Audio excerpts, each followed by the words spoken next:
요걸로 모두 박수. 네, 발표 시작하겠습니다. 제 주제는 뇌에서 환각이 발생하는 이유고요. 우선 목차는 간단하게 환각이란 질환과 환각, 약물과 환각입니다.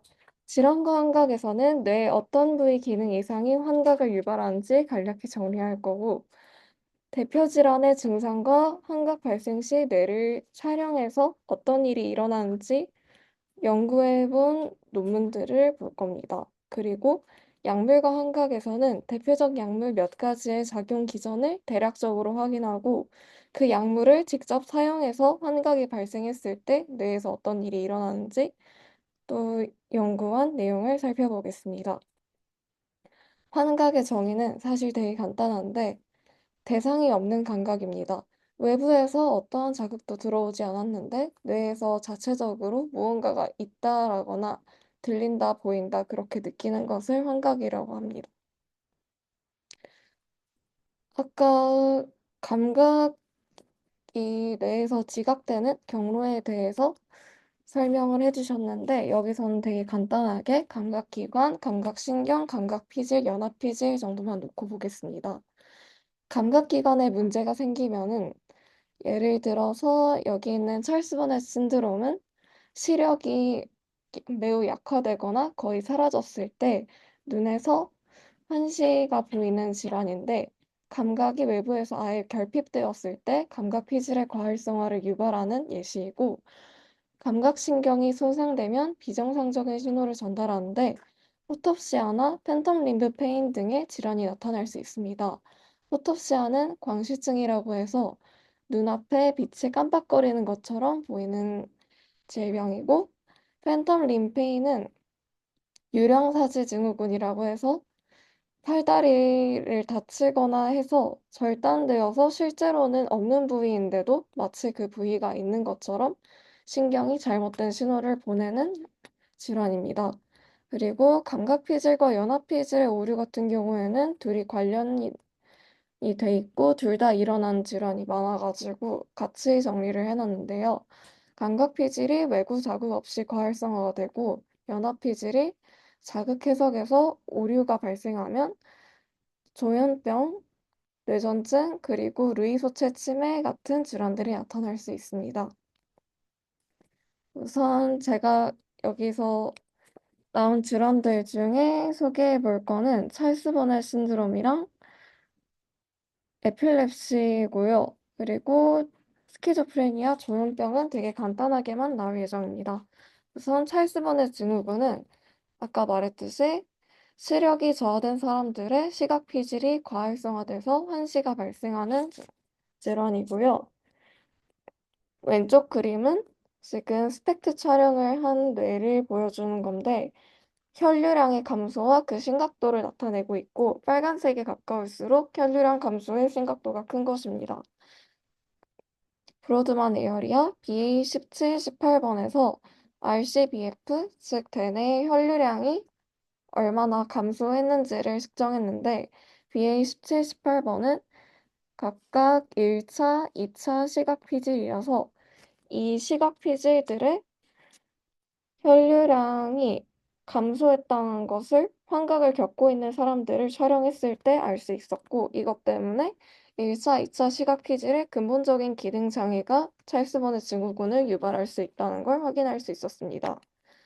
그리고 MEG 촬영을 해서 뇌파를 확인해 본 결과 환각이 발생할 때 4에서 8Hz 주파수의 뇌파 활동이 BA37번, 19번에서 강하게 억제, 약하게 억제되는 것을 확인할 수 있었고 4에서 8Hz에 해당하는 뇌파는 세타파로 감각 정보를 정리하고 불필요한 신호를 억제하는 역할을 합니다. 이 세타파의 활동이 억제됐다는 것은 감각 정보의 억제가 제대로 일어나지 않아서 감각 피질이 과활성화된다는 것을 가리키고요. 그래서 시각 자극이 제 1차, 2차 피질, 그 다음 연합 피질 순으로 전달이 되는데 이러한 과정에서 시력이 약화되고 BA17, 18번에 원래 기능적 이상이 있는 등 외부 자극이 제대로 연합피질까지 전달이 되지 않을 경우에 연합피질이 자극으로부터 방출되었다고 하는데 이를 cortical release phenomenon hypothesis라고 해서 피질 방출 가설이라고 합니다. 그래서 외부 자극에 의해서 연합피질이 적절히 조절되지 않으면 연합피질이 스스로 활성화를 일으켜서 환각이 발생할 수 있다라는 내용이고요. 다음은 에필lep시 즉 뇌전증입니다. 뇌전증 자체가 뇌 신경들이 과흥분되어서 나타나는 질환인데 그중 청각피질이 과활성화되면 환청이 발생할 수 있습니다. 실험은 측두엽에서 국소적 뇌전증 발작이 발생하고 있는 상황에서 MRI로 뇌혈류를 측정하고 CT로 뇌혈류를 측정해서 혈류의 변화를 확인하고 또 EEG를 통해서 뇌파를 확인해서 현재 발작이 일어나고 있는지 아닌지를 체크하는 용도로 사용했습니다.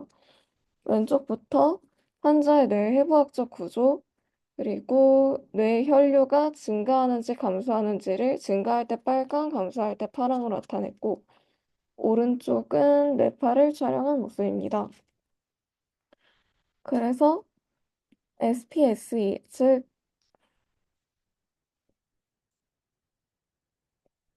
국소적 뇌전증 발작이 발생하고 있는 동안에 촬영을 해본 결과 BA41번, 즉 1차 청각 피질에서 과관류가 공통적으로 발생했고 BA44번, 45번 브로카 영역에서 과관류가 발생한 경우도 존재했습니다. 브로카 영역은 뇌에서 언어를 생성하는 역할을 해서 스스로가 언어를 만들어내서 언어적인 환청과 관련되어 있고요. 조현병에서도 이렇게 브로카 영역이 활성화되면서 환청이 나타나기 때문에 유사한 메커니즘일 가능성이 있다는 것을 확인했습니다. 그래서 뇌전증과 조현병의 환각을 간단하게 비교해 보자면 원인은 지금 사실 내용이 조금 잘못 들어갔는데 원인 자체는 둘 다 청각피질의 과활성화이고 좀 더 근본적인 원인을 따지자면 뇌전증에서는 NMDA 글루타메이트 수용체 기능이 너무 저하되거나 또는 과활성되었을 때 발작이 일어나서 청각피질이 과활성화되기 때문에 환청이 나타낼 수 있고 조현병에서는 양성 증상일 경우에 NMDA 수용체 기능이 저하되고 도파민이 과분비돼서 발생할 수 있습니다. 관련된 주요 부위는 뇌전증에서는 1차 청각 피질, 즉 BA41번이고 조현병에서는 브로카 영역, 즉 BA44번, 45번이 있습니다. 들리는 소리의 특징으로는 뇌전증 같은 경우에는 그냥 청각 피질 자체가 활성화된 거기 때문에 딱히 언어와 관련이 없이 이명이나 음악 등이 들리는데 조현병의 경우에는 언어를 생성해내는 브로카 영역이 활성화돼서 나타나기 때문에 의미 있는 목소리, 대화 등이 들릴 수 있습니다. 그리고 그 다음은 약물과 환각인데요. 우선 첫 번째로 소개할 약물은 LSD입니다. LSD는 기하학적인 환시 등을 유발하고요. OHTE의 세로토닌 수용체를 활성화해서 구조적 유사성 때문에 해당 수용체에 세로토닌보다 더 강하게 결합하는 특징이 있습니다. 그리고 D1, D2, D3, D4 도파민 수용체나 알파1, 알파2 아드레날린 수용체에도 결합을 합니다. 하지만 가장 핵심적인 작용은 세로토닌 수용체와 결합하는 것이고 우선 옆에 있는 그림으로 간단하게 나와 있는데 세로토닌 수용체와 LSD가 결합을 하면 헤테로트리머릭 지단백질이 활성화가 됩니다. 이것이 PLC 베타 회로를 활성화해서 DAG, 즉 다이아실 글리세롤과 이노시틸 3인산을 생성을 하고 이노시틸 3인산은 칼슘 이온 방수를 유도해서 칼슘 신호를 만들고 DAG는 PKC 단백질을 활성화해서 이 칼슘 신호를 증폭하는 역할을 합니다. 그래서 작용 자체는 세로토닌과 비슷한데 그 강도와 주기성은 세로토닌보다 훨씬 강하다는 차이점이 있습니다. 또 도파민과 결합했을 때에는 전두엽 활성이 증가하고 아드레날린과 결합하면 각성과 신경의 흥분을 촉진합니다. LSD를 사용하고 환각을 겪었을 때 뇌를 스캐닝한 경사인데요. 오른쪽은 MRI로 혈류량을 측정한 이미지입니다. 그리고 볼드는 뇌 산소 소비량을 측정해서 신경활동을 분석하는 검사입니다. LSD를 사용했을 때 뇌 혈류량이 유의미하게 증가한 영역을 세 번째 줄에서 주황색으로 표시를 했고요. 그 아래 그래프는 피실험자들이 보고한 시각적 환각의 강도와 CBF, 즉 뇌혈류량 증가량의 상관관계를 나타낸 것입니다. 그래서 CBF를 측정해본 결과 1차 시각 표질에서 혈류량이 증가를 했고 시각적 환각 강도와 CBF의 증가량이 양호 상관관계를 보였기 때문에 LSD가 1차 시각 표질을 자극해서 환시를 발생시킴을 확인할 수 있었습니다. 그리고 에미지 측정에서는 주파수 대역을 델타, 세타, 알파, 베타, 저감마, 고감마로 분할해서 확인한 결과 1부터 30Hz 사이의 저주파 대역에서 대부분의 주파수 증폭이 감소했고 특히 자극과 무관한 정보를 필터링하는 알파파의 전력 크기 감소가 시각 환각의 강도와 강한 상관관계를 가지고 있었습니다. 그래서 LSD는 뇌의 전반적인 신경활동을 불안정화하고 불필요한 정보의 필터링을 억제해서 환각을 유발할 수 있습니다. 그리고 다음은 메스암페타민인데요. 메스암페타민은 위협적인 한시와 한청 등을 유발합니다. 도파민, 노르아드레날린, 세로토닌 운반체, 그리고 소포모노아민 수송체를 대체해서 그 역할을 역전시킵니다. 그래서 원래는 도파민, 노르아드레날린, 세로토닌 운반체가 재흡수되는 역할을 해야 되는데 그 역할을 반대로 바꿔서 오히려 시냅스로 신경 전달 물질이 방출되게 하는 효과가 있고요.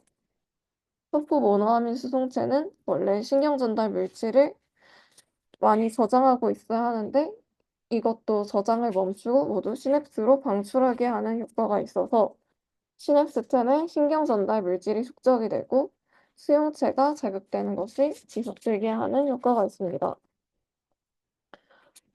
그리고 MAO 모노아민 산화효소는 방출된 신경 전달 물질을 분해하는 효과가 있는데 이 효소 또한 억제하기 때문에 방출된 물질이 분해되지도 않아서 더 쌓이는 현상이 나타납니다.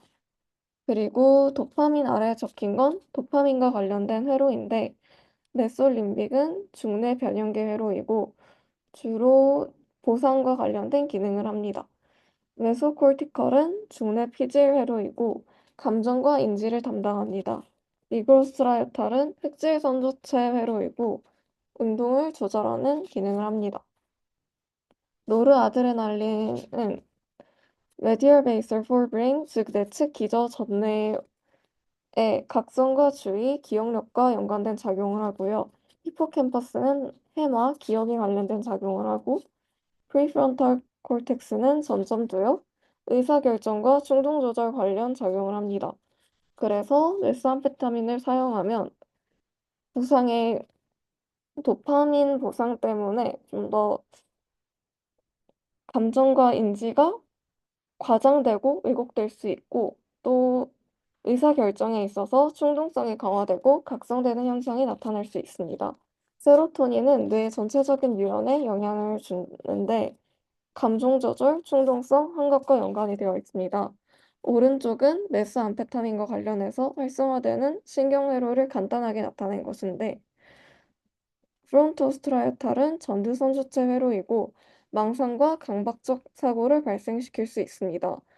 여기서 선두체가 과활성화되면 변형계도 과활성화되는데 편도체의 활성화는 피해망상을 유발할 수 있고 해마가 활성화되면 기억이 왜곡돼서 현실과 환상, 기억이 잘 구별되지 않을 수 있습니다.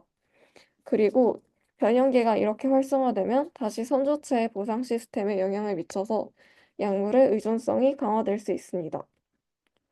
SN은 셀리언스 네트워크, 즉 삼엽과 관련이 되어 있는 부분인데 무의미한 신호의 중요성을 과장해서 환각을 유발할 수 있습니다. 그리고 밑에는 디폴트 모드 네트워크와 센트럴 엑세큐티브 네트워크에 관련된 내용인데, 메스암페타민을 사용하면 디폴트 모드 네트워크가 과활성화돼서 내적 사고가 증가해서 조종당한다는 망상을 가질 수 있고, 그리고 센트럴 엑스큐티브 네트워크가 약화돼서 논리적 사고가 저하돼서 자기가 느끼는 환각들이 실제로 존재하는 것이라고 잊게 될 수 있습니다. 케타민은 초현실적인 환시와 환청을 유발할 수 있는 약물인데, 원래 흥분성 신경 전달 물질인 글루타메이트가 NMDA 수용체와 결합해서 흥분을 억제하는 가바 뉴런이 활성화가 되어야 하는데, 케타민은 NMDA의 비경쟁적 저해제로 작용하기 때문에 흥분이 억제되지 않고 과활성화되는 효과를 낳을 수 있습니다. 그 밖에 나트륨과 칼륨 채널을 차단하고 노르에피네프린, 도파민, 세로토닌을 증가하는 작용 등을 할 수 있고요.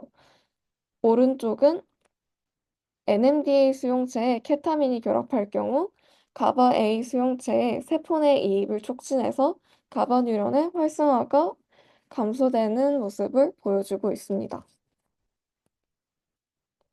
그리고 케타민을 투여해보고 나서 환자들의, 피실험자들의 뇌파를 촬영했을 때 좌우 청각 피질 BA41번, 42번 간의 감마파가 얼마나 동기화되어 있는지를 확인한 것입니다. 오른쪽 그래프에서 Y축이 좌우 방구의 동기화 정도를 의미하고 있고, 이 감마파는 신경세포들이 특정 패턴으로 동기화할 때 발생을 하는데, 이것이 과다하면 환각을 유발할 수 있습니다. 그래서 케타민을 투여한 그룹에서 단구간 감마파의 동기화가 유의미하게 증가한 것을 확인할 수 있었고, 특히 청각적 왜곡이나 환청을 경험한 그룹에서 더 유의미하게 증가하는 것을 보였습니다.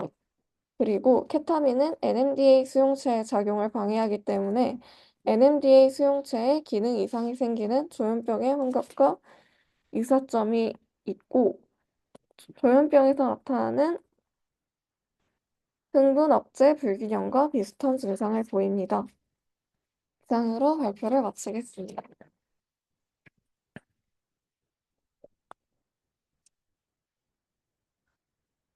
이응 같으면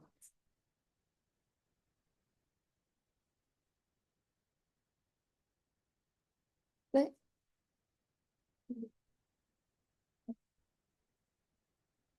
네,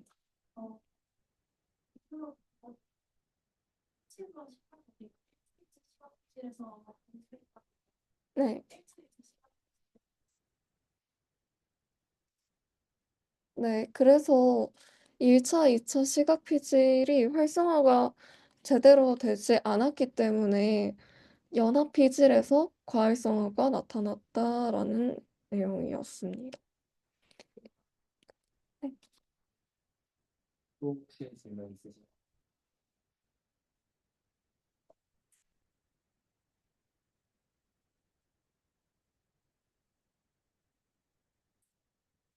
전 준비하겠습니다.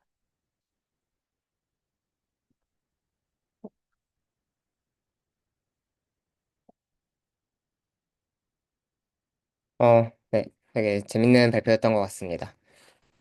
일단 환각, 그러니까 환시와 환청이 나타나는 과정을 뇌파, 그 다음에 뇌 혈류의 공급 이렇게 두 가지 과정에서 살펴본 것도 굉장히 재밌었고 또 아까 주연 누나 질문한 것처럼 어떨 때는 과한 혈류의 증가가 또 어떨 때는 이제 부족한 혈류 증가에 대한 보상 비전이 이런 환시를 일으킬 수 있다라는 것도 굉장히 흥미로웠습니다.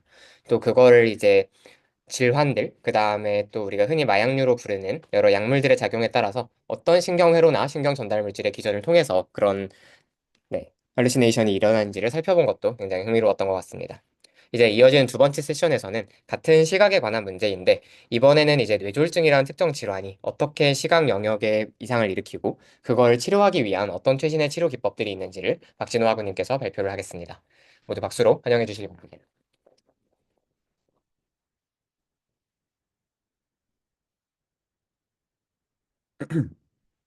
네, 안녕하세요. 저는 방금 설명드렸듯이 네, 이제 제 스트로크로 인해서 눈에 어떤 문제들이 생길 수 있고 이제 그 아이 프로블럼을 어떻게 치료할 수 있는지 최신 치료 기법인 ACS 트리트먼트에 대해서 좀 설명을 드려보고자 합니다. 인트로덕션이고요. 사실 이 발표가 좀 딱딱하게 느껴질 수 있을 것 같아서 여기 이제 보이죠? 이 환자분, 네. 제가 이름 짓기를 올리버 아저씨라고 이름 지었는데 올리버 아저씨는 이 계산책을 되게 좋아하는 분입니다. 근데 이 개를 산책시킬 때 최근에 계속 이제 오른쪽 아래 이제 쿼드란트 부분에서 문제가 생기죠. 지금 보면은 이 부분에서 계속 문제가 생기죠. 그렇죠? 여기서 계속해서 지금 눈이 좀 잘 안 보이고 좀 밤에는 빛 번짐이 좀 잘 발생하는 그런 문제들을 겪고 있습니다. 지금 보이시죠? 포인터? 네. 그래서 이 환자분을 우리가 어떻게 치료를 할까를 목적 의식으로 두고 좀 보시면 될 것 같아요.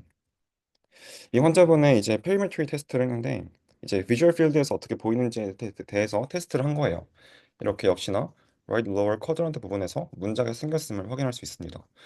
글을 볼 때도 이렇게 보이고 길을 걸을 때도 이렇게 보입니다. 이 환자분을 이제부터 우리가 치료를 해보자라는 생각으로 발표를 들어주시면 될 것 같아요.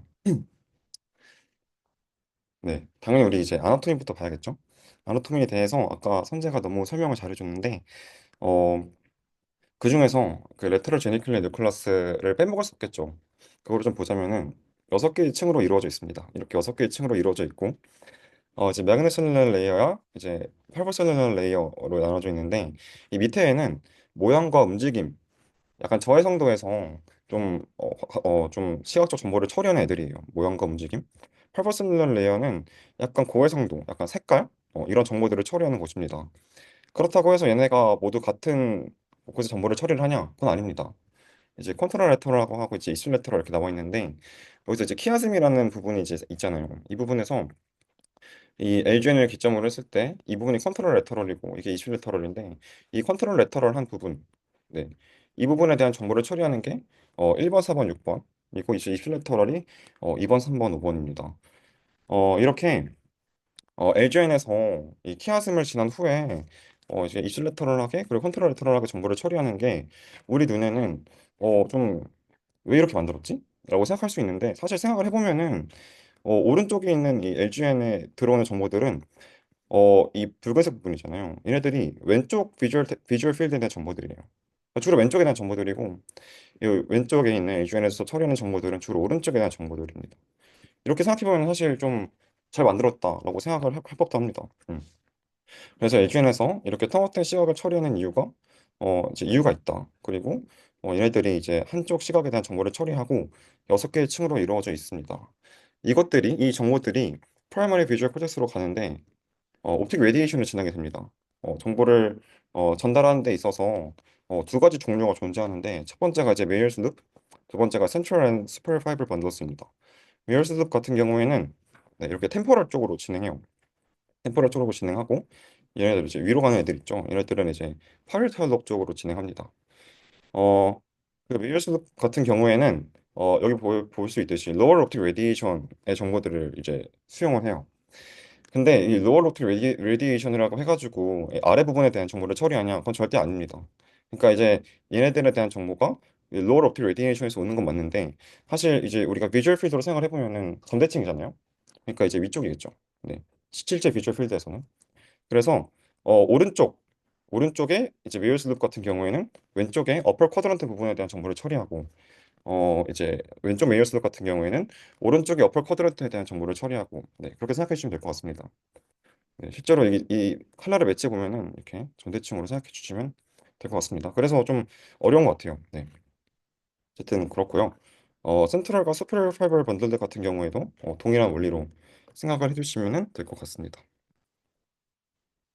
그리고 이제 스트로크를 얘기를 하려면 사실 블러 서플라이를 얘기 안 할 수가 없는데 이거는 이제 하나하나씩 얘기해도 사실 큰 의미가 없을 것 같아서 그냥 이따가 나오면은 위에 올라가서 매치해 본다라고 생각해 주시고 넘어가겠습니다. 그래서 이제 스트로크로 인해서 어떤 비전 디펙트가 생길 수 있냐에 대해서 좀 볼 건데 스트로크는 사실 발생하면은 응급질환이에요. 갑자기 막혀가지고 눈이 안 보이기 시작하는데 빨리 응급실 가야겠죠? 네. 골든 타임을 놓칠 수도 있는 어쨌든 되게 위험한 질환입니다. 사실 뇌혈관에서 어디에 생겨도 이상하지 않은 질환이죠. 그래서 여기서부터는 우리가 방금 설명드렸던 시각의 해부학적 구조물들의 위치에 따라서 문제가 생겼을 때 어떤 문제들이 발생할 수 있는지를 좀 보겠습니다. 이렇게 키아즘의 앞에 부분에 생긴 이제 질환을 이제 프리키아즈마 이스케미아라고 부르는데, 주로 이제 이 앞부분은 이제 옵살믹 알테리예요. 이 여기서 베스큘러 서플라이 문제가 생기면은 한쪽 눈을 못 쓰겠죠. 네. 근데 다행히 만약에 옥살미क 알테리의 분지인 센트럴 레티널 알테리에 오클루전이 발생했다. 이러면 좀 다행입니다. 왜냐면은 그래도 이제 옵틱 nerve 자체는 이제 손상이 안 된 거거든요. 근데 이제 문제는 레티나가 망가졌겠죠. 네, 레티나가 망가졌을 거예요. 그래서 거기서 이제 대표적인 어떤 증상이 이 체리 레드 스팟이라는 겁니다. 그러니까 레티나를 공급하는 애가 센트럴 레티나 알투리인데 얘가 오클루전이 되면은 여기 있는 신경들이 네크로시스 과정을 거치게 돼요. 그러니까 네크로시스 과정을 거치면은 가장 두드러지는 게 처음에 이제 부풀어 오르는 거거든요, 세포가. 이렇게 부풀어 오르면서 네, 혈관이 없어 보이죠, 거의. 그러니까 신경세포들이 부풀어 오르면서 층이 두꺼워지면서 노란색으로 보이는 거예요. 근데 그럼 이 부분은 뭐냐? 이 부분은 이제 매큘라 부분입니다. 이 부분은 상대적으로 신경세포가 좀 적은데 그래가지고 상대적으로 붉게 보이는 거죠. 그래서 만약에 센트럴 리티나 알테리에 오클루전이 발생했다. 그럼 트리레드 스팟이 보인다라고 생각해 주시면 됩니다.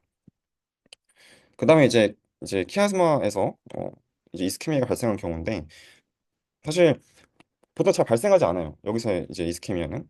근데 왜냐면 이제 여기 설클럽 릴리스가 좀 관여하는 부분이기 때문에 워낙 이제 주위에서 도와주는 애들이 많아서 잘 발생하지 않지만 만약에 발생을 한다면은 이 중간에 이 엑스표 쳐진 부분 이 부분에서 이제 문제가 발생하고 이 부분에서 문제가 발생하는 것을 이제 오틱 트랙 이제 오틱 nerve 따라서 쭉 보면은 바깥쪽 부분에서 이렇게 바이템포럴하게 헤미아노피아가 발생하게 됩니다. 그 다음에 이제 포스키아즈마 이스케미아인데 사실 이 부분부터는 이제 좀 복잡해요. 네. 근데 사실 그래도 공통적으로 이제 일어나는 게 이제 콘트라 레터럴한 시각 처리를 하기 때문에 콘트라 레터럴한 위치에서 이제 문제가 생긴다라고 생각해 주시면 될 것 같고 그리고 주로 이제 호모다이머스한 헤미아노피아라고 생각해 주시면 돼요. 호모다이머스라는 거는 같은 쪽에서 어 이제 반구에서 문제가 생긴다. 이게 이 절반이 손상된다는 뜻이죠. 네, 주로 이제 호모다이머스한 헤미아노피아가 생긴다. 라고도 하지만 헤미아노피아가 아닌 쿼드라노피아 또는 섹트라노피아도 생기곤 합니다. 네. 해부학적 위치에 따라서 시야적 형성의 정밀함이 달라서 컨그러스한 또는 인컨그러스한 부분이 생깁니다. 예를 들어서 프라이머리 비주얼 코텍스 같은 경우에는 시각이 상당히 이제 델리케트하게 많이 처리가 된 부분이잖아요. 그래서 그 부분에서 문제가 생기면은 좀 대칭적으로 이제 대칭적으로 이렇게 이제 변경이 발생하는데 만약에 이쪽 앞쪽에서 문제가 생겼다. 그러면은 대칭적이지 않게 약간 네. 딱 봐도 대칭적이지 않죠. 이렇게 인컨그루스한 질환 병변들이 많이 보입니다. 그래서 이제 LGN부터 볼 건데 LGN에서 이제 문제가 생기면은 우리가 보통 인컨그루스한 한 문제들이 생겨요. 근데 이렇게 LGN 자체가 망가졌다. 그럼 당연히 안 보이겠죠. 이렇게 컴플릿 HH가 발생하곤 합니다. 왼쪽에 있는 LGN이 이렇게 망가졌으면은 이렇게 오른쪽에 있는 호모나이머스한 헤미아노피아가 이렇게 발생하게 되겠죠. 네. 그리고 이거는 좀 특이한데 미디얼 LGN 인펙션의 경우에는 이렇게 웨지 쉐입드 HH가 발생합니다. 네. 그리고 옵틱 트랙트 이스케미아인데 옵틱 트랙트가 아까 이제 메이얼스 루프랑 이제 위로 가는 파레탈로 쪽으로 가는 애들이 좀 있다고 했잖아요. 그렇죠? 네. 그 중에서 이제 우리 메이얼스 루프가 이제 손상된 경우를 좀 봅시다. 메이얼스 루프 같은 경우에는 템포럴 쪽에 이제 문제가 생긴 것이기 때문에 시저나 리세티브 아파지아 같은 문제들이 같이 동반되어서 나타나기도 하고 여기 있는 정보들은 우리가 아까 말했듯이 이제 비주얼 필드에서 이제 위쪽 부분이기 때문에 반대쪽 위쪽 부분인 그러니까 왼쪽의 메이얼스 루프 같은 경우에는 라이트 어퍼 쿼드런트 부분에 문제가 생기겠죠. 그렇죠. 그래서 이거를 우리가 파이더 스카이 디펙트라고도 부릅니다.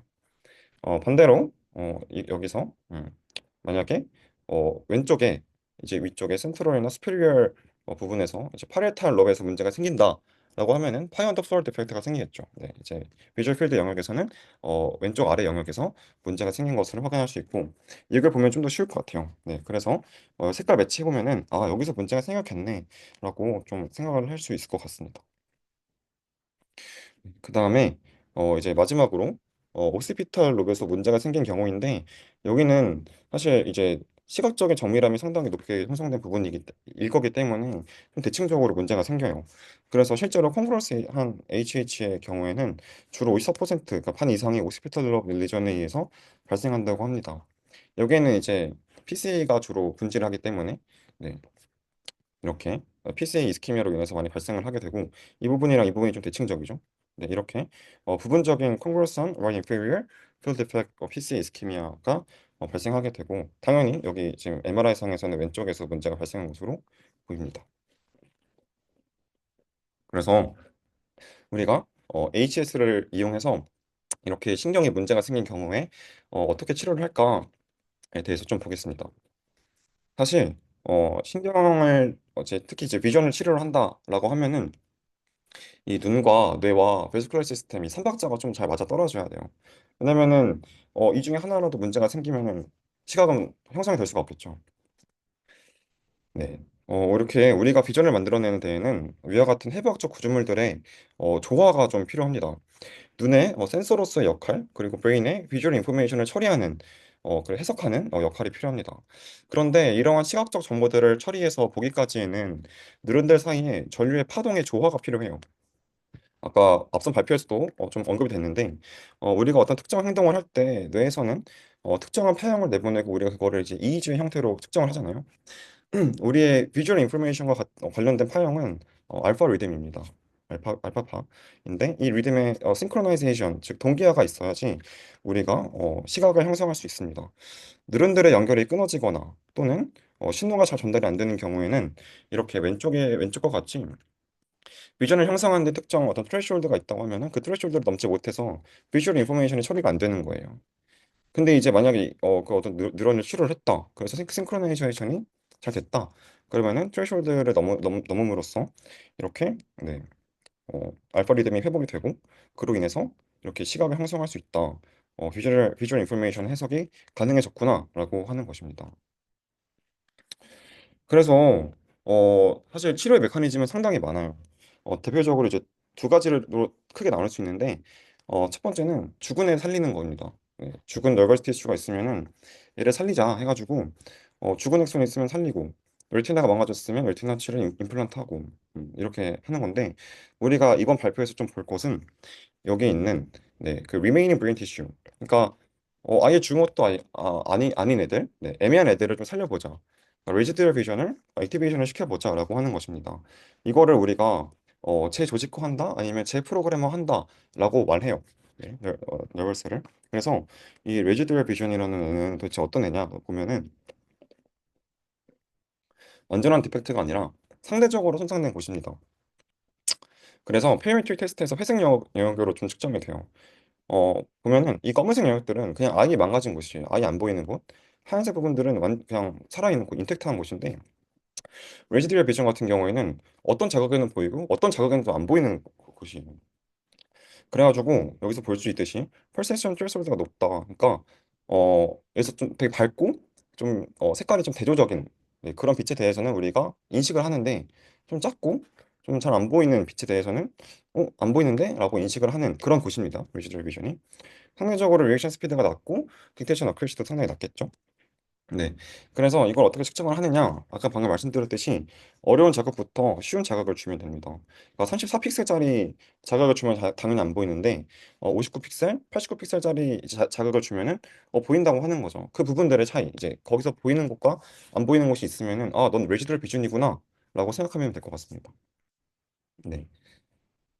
이렇게 우리가 레지드럴 비전을 살려보자라고 하는 것은 사실 뉴로플라스티시티를 이용을 하는 거예요. 그래서 얘가 이 사일런트한 세포들이라 부르는데 얘네들을 이 사일런트한 세포들, 그러니까 레지드럴 비전에 속해 있는 세포들입니다. 그러니까 사일런트한 세포들을 다시 어웨이크닝, 그러니까 ACS라는 전류를 흘려보내줌으로써 어웨이크닝을 시켜줘서 아까 말씀드렸던 그 싱크로나이제이션을 회복을 해주는 거예요. 네. 그래서 이전과 다르게 리티노토픽 오르가니제이션이 망가진 애들의 그 기능을 회복시켜 줌으로써 비주얼 스티뮬라이를 다시 인식해 줄 수 있도록 만들어 주는 겁니다. 그러니까 리티노토픽 오르가니제이션이라는 말이 좀 어려울 수 있는데 레티나와 그 비주얼 맵 레티나의 비주얼 맵과 그리고 내가 어떻게 연결되어 있는지 그 조직이에요. 그러니까 그거 회복시켜 주겠다. 라는 말입니다. 네, 이거를 ACS를 통해서 하겠다라는 겁니다. 그래서 일반적으로 생각을 해보면은 우리는 사실 ACS를 통해서 이와 같이 앞과 같이 이렇게 기존의 누런들 사이의 연결이 다시 기능을 회복하는 것을 기대하기 쉽습니다. 하지만 뉴런들은 기존에 연결된 뉴런들뿐만 아니라 다른 뉴런들과 새로운 연결망을 갖는 재조직화 과정을 거치게 됩니다. 따라서 우리는 ACS를 통한 치료에서 기존의 연결망의 회복뿐만 아니라 그 새로운 조직화를 통한 새로운 연결관계를 기대해 볼 수 있어요. 그러니까 예를 들어서 이전에는 이 부분의 LGN이 이 부분에 대한 시각적 정보를 처리했다면은 얘가 손상되고 나서 재조직화를 거치니까 이 부분에 대한 정보를 처리하는 거예요. 이렇게 새로운 연결관계가 만들어지곤 한다라는 것이 재조직화 과정입니다. 그래서 이 논문들에서 이제 실험을 한 건데 가장 먼저 치료 효과를 알아보려면은 손상을 시켜야겠죠. 이게 지금 보이면은 아까 그 우리가 그 앞선 발표 그 선제 발표에서 봤듯이 그 신경 조직이에요. 여기가 바이포lar 셀이고 로드와 컨셀 여기가 이제 레티널 갱글리온 셀입니다. 여기를 그냥 망가뜨렸어요. 네, 망가뜨린 거고 어, 이 망가뜨린 조직이 망가뜨리고 나서 어떻게 재조직화를 거치는지에 대해서 살펴보는 것입니다. 그거를 우리가 여기서 어, 이제 조직화를 해놓은 거예요. 요거는 LGN에 대한 정보고 요거는 이제 비주얼 필드에 대한 정보입니다. AB는 이제 정상인데 참고로 고양이 가지고 실험했습니다. 정상 고양인데 네.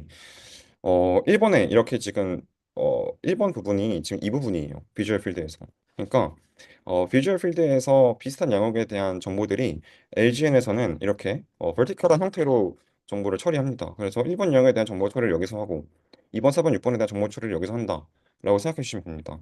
근데 이렇게 손상을 시켜가지고 지금 이 부분이 날아간 거거든요. 네, 이 부분이 날아가고 나서 지금 레이어 A, 그러니까 LGN의 레이어 A에 8번, 9번에 지금 7번, 5번과 다르게 하얀색 동그라미가 없죠. 하얀색 동그라미가 없다는 말이 손상되었다.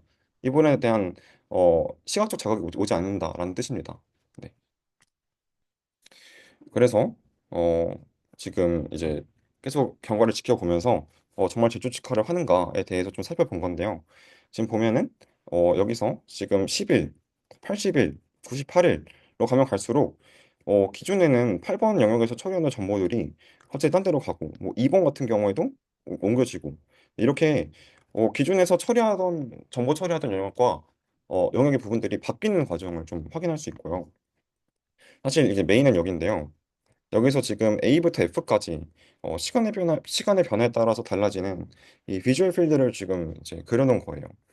초기에 지금 이게 사실 6시간 5일 그리고 20일 같은 경우는 좀 초기고 150일까지 이제 실험을 하는데 시간의 변화에 따라 달라지는 이제 비주얼 필드를 소개를 한 거예요. 그러니까 초기에 ABC와 다르게 후기에 DEF 같은 경우에는 이 점선들을 확인할 수 있습니다. 점선들. 기존이라면 그 레이어 A와 연결이 소실되어 있을 것이라고 기대되는 이런 13, 16번, 23번, 16번 이런 애들이 늘어내 재조직화를 통해서 기존에는 반응하지 않던 영역에서 레이어 A와 반응합니다. 이쪽까지 연결되어 있는 게 보이시죠? 이렇게 반응하는 부분들을 이렇게 점선으로 표시해 놨는데 이 부분들이 리세티브 필드에 시프트가 일어났다라고 확인할 수 있는 부분들입니다.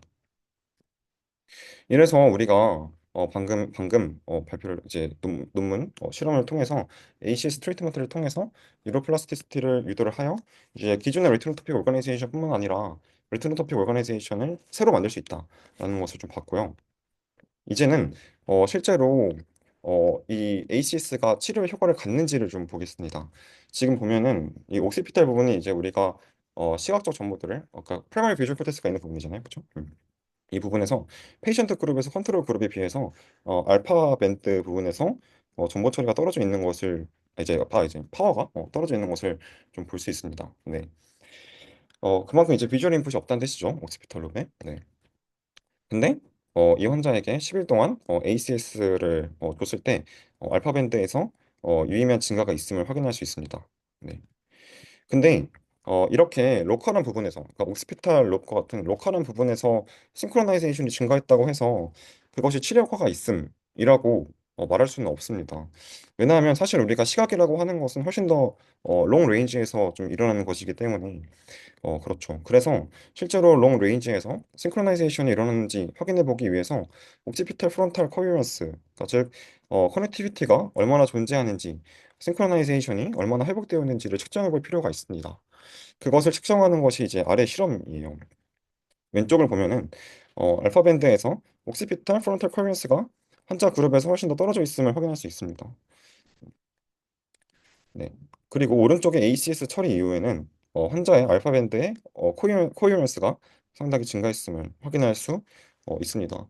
그 증가한 정도가 이제 왼쪽에서의 컨트롤 그룹과의 차이를 상쇄할 만큼 증가했고, 이 말은 결국 ACS가 롱레인지 코헤런스를 회복하여서 리지드 비전의 리싱크로나이제이션을 일으켰다라는 것으로 결론을 맺을 수 있겠습니다.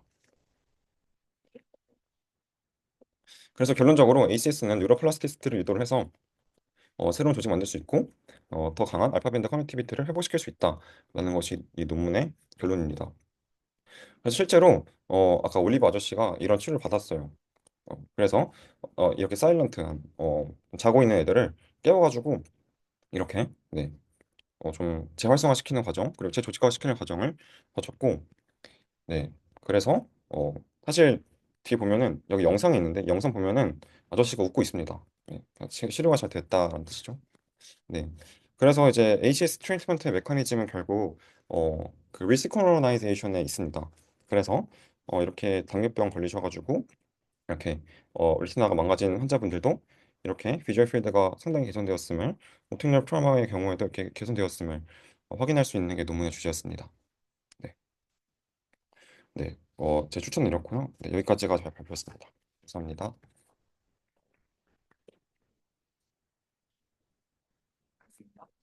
후회에서 질문을 드리면 하나 갖고 질문.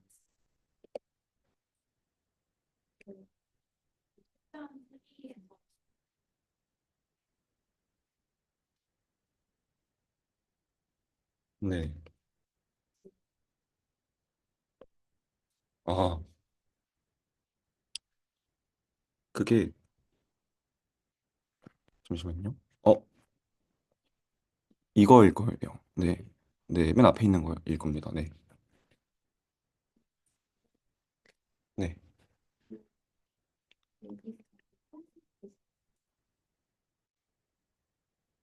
네.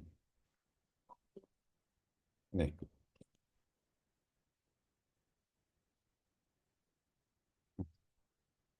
네. 아, 네네.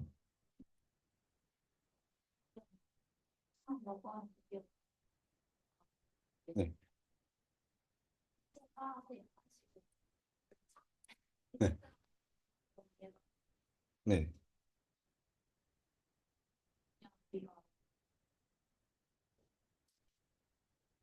어, 아, 네. 사실 그냥 그 헤미아노피아만 신경 써주시면 됩니다. 사실 어, 저도 이제 구글 이미지 통해서 좀 찾아봤는데 그렇게 깔끔한 이미지들이 많이 없는 것 같아요. 워낙 병변들이 깔끔하게 딱 키아스마만 문제가 생긴 경우들이 그런 경우들이 많지 않아서 그래서 사실 제 슬라이드에서도 깔끔한 그 레티노토피 그림이 많지 않은 경우도 있어요. 그러니까 이런 경우에도 사실 논문에 나온 그림인데 그럼 여기는 사실 이 PC 이스케미아에서 이제 콩그루스한 HH다라고 설명하는 부분인데 여기는 또 안 그렇거든요. 네, 그래서 여기 이것만 집중하라는 의미로 실어 놨듯이 네, 여기서도 이제 키아스말 이스케미아에서도 네, 그냥 헤미안오피아 부분만 신경 써주시면 될 것 같습니다. 네, 네, 네, 감사합니다.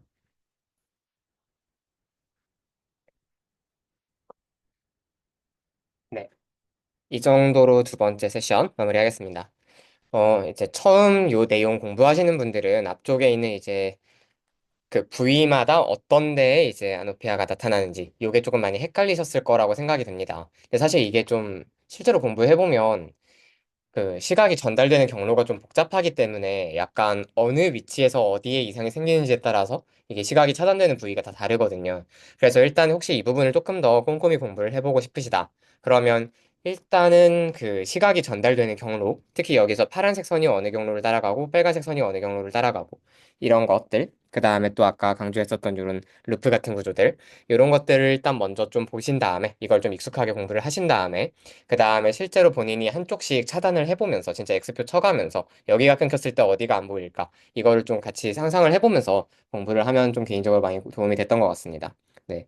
실제로 여러분들 비신경 기말고사 보시면 이것만 주고 어디가 차단됐을까가 한 시험지에 한 무더기로 있거든요.